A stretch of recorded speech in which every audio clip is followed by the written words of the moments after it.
오늘 우리에게 주시는 하나님의 말씀은 베드로전서 2장 11절에서 19절까지 20절까지 말씀입니다. 11절 사랑하는 자들아 거류민과 나그네 같은 너희를 권하노니 영혼을 거슬러 싸우는 육체의 정욕을 제어하라. 아멘. 거류민과 나그네는 곧 떠날 자들입니다. 임시로 거주하는 자들이죠. 그런데 베드로는 우리가 이 땅에서 거류민이고 나그네라고 말합니다. 우리가 이 땅에서 영원히 사는 게 아니라 잠시 머물다 간다는 뜻입니다. 바울도 베드로와 비슷하게 이 땅의 삶을 장막으로 비유했습니다. 장막은 텐트입니다. 우리가 휴가 가서 며칠 머물기 위해 설치했다가 다시 철거하는 텐트입니다. 그런데 바울은 이 땅의 삶이 바로 텐트라고 말합니다. 거류민과 나그네와 텐트의 공통점은 영원한 게 아니라 임시입니다. 임시로 있다가 없어지는 것이죠. 즉, 이 땅의 삶은 잠시 있다가 사라지는 것이라는 뜻입니다. 그렇다면 거류민, 나그네, 텐트와 같은 우리들의 삶을 어떻게 살아야 할까요? 베드로는 육체의 정욕을 제어하라고 말합니다. 내 육체가 원하는 대로 다 하지 말라는 것입니다. 나그네는 곧 떠날 사람이니 집을 지으면 안 됩니다. 정착하기 위해 직장을 구했어도 안 됩니다. 임시로 아르바이트 정도는 할 수 있어도 오랫동안 일할 직장을 가져서는 안 됩니다. 왜냐하면 곧 떠나야 하기 때문이죠. 좋은 집에서 살고 싶고 좋은 직장을 구해서 정착하고 싶은 마음이 있어도 절제해야 합니다. 나그네는 곧 떠나야 하기 때문이죠. 여행 가서 텐트를 치는 것도 마찬가지입니다. 잠시 텐트를 치고 살 때는 약간의 불편함은 감수해야 합니다. 심심하다고 케이블 TV를 설치하거나 덥다고 에어컨을 설치해서는 안 됩니다. 폭신한 침대나 따뜻한 목욕도 포기해야 합니다. 왜냐하면 며칠 후에 텐트를 철거해야 하기 때문이죠. 좀 불편하더라도 참아야 하고 내 몸이 원하는 대로 다 할 수 없습니다. 마찬가지로 우리가 이 땅에 사는 동안 내 육체가 원하는 모든 것을 다 할 수 없습니다. 왜냐하면 우리들은 거류민이고 나그네이며 장막과 같은 자이기 때문입니다. 그래서 베드로는 영혼을 싸우는 육체의 정욕을 제어하라고 말하는 것입니다. 우리 그리스도인들은 정욕을 절제해야 합니다. 내 몸과 마음이 원하는 대로 다 행해서는 안 됩니다. 내 몸이 원하는 대로 다 한다는 것은 나그네가 집을 짓는 것과 같은 것입니다. 텐트에다가 에어컨을 설치하고 침대 놓고 샤워장 만드는 것과 같은 거죠. 며칠 있다가 다 떠날 것인데 내가 원하는 대로 다 하는 것은 돈 낭비이고 시간 낭비입니다. 그러니 우리들은 좀 불편하더라도 절제해야 합니다. 우리는 이 땅에서 사는 동안 내 육체가 원하는 대로 다 행해서는 안 됩니다. 내 마음이 원한다고 해서 다 했어도 안 됩니다.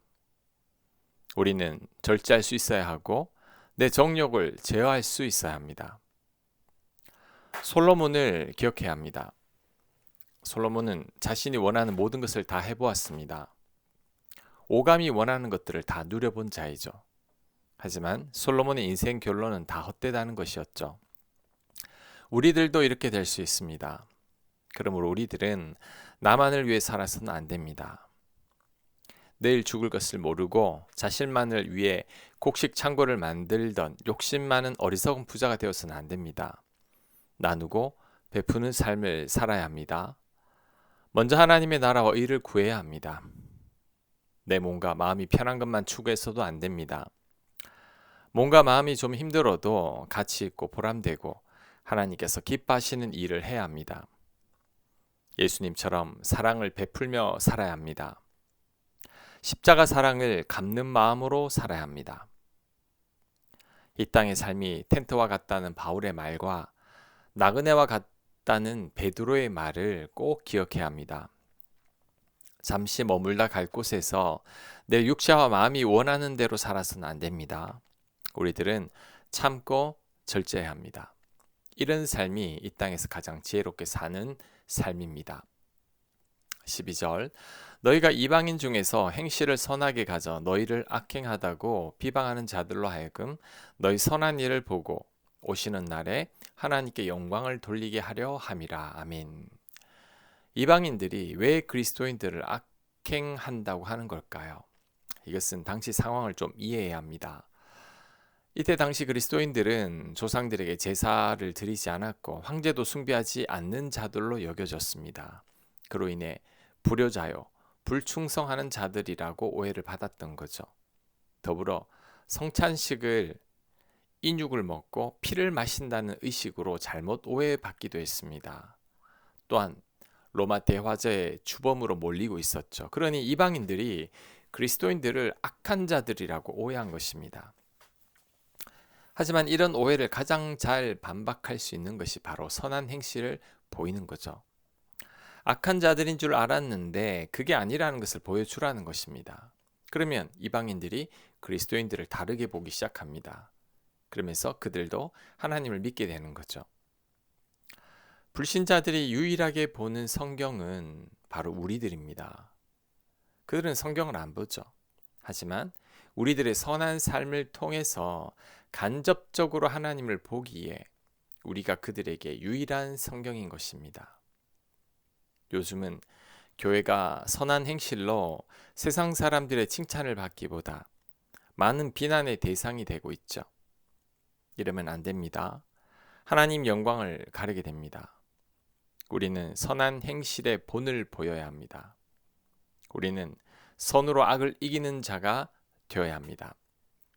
13절 인간의 모든 제도를 주를 위하여 순종하되 혹은 위에 있는 왕이나 혹은 그가 악행하는 자를 징벌하고 선행하는 자를 포상하기 위하여 보낸 총독에게 하라. 곧 선행으로 어리석은 사람들의 무식한 말을 막으시는 것이라. 아멘.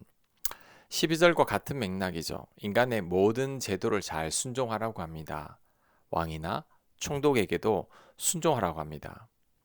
그들에게 그리스도인들은 세상 사람들과 다르다는 모습을 보여주라고 하죠. 그래야 그들이 우리를 더 이상 비난할 말이 없기 때문입니다. 우리의 선행으로 인해 우리를 더 이상 욕할 수 없죠. 우리의 선행으로 그들의 입을 막아버리는 겁니다.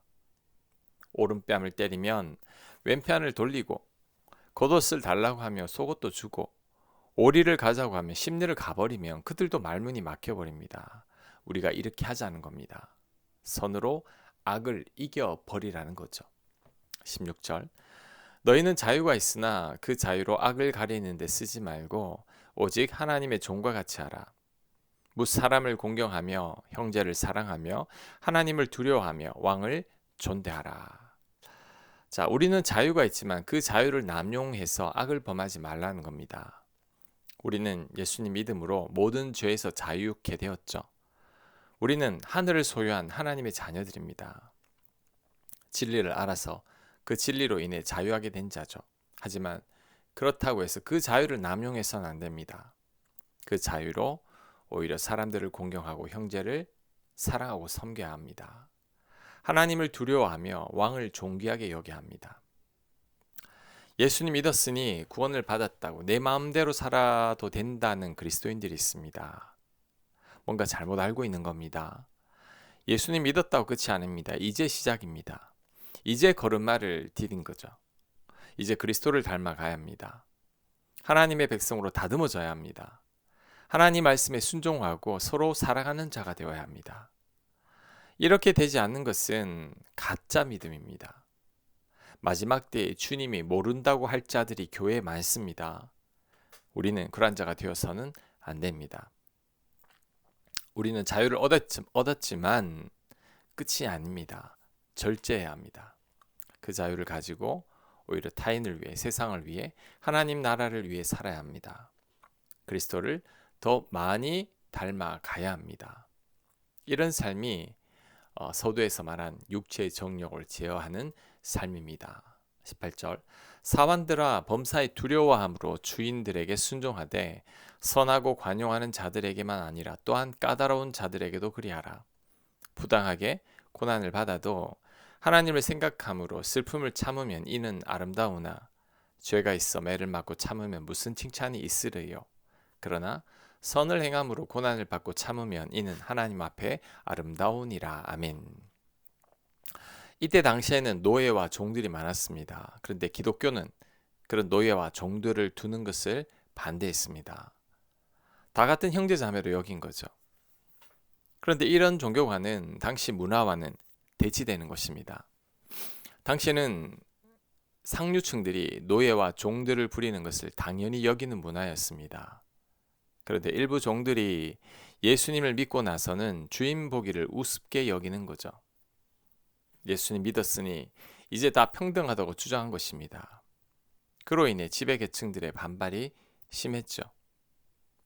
이에 대해서 베드로가 권면합니다. 사원들에게 주인에게 순종하라고 합니다.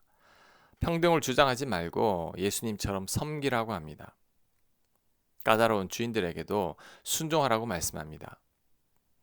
부당하게 고난을 당할 때에도 하나님을 생각함으로 슬픔을 참으라고 말씀합니다.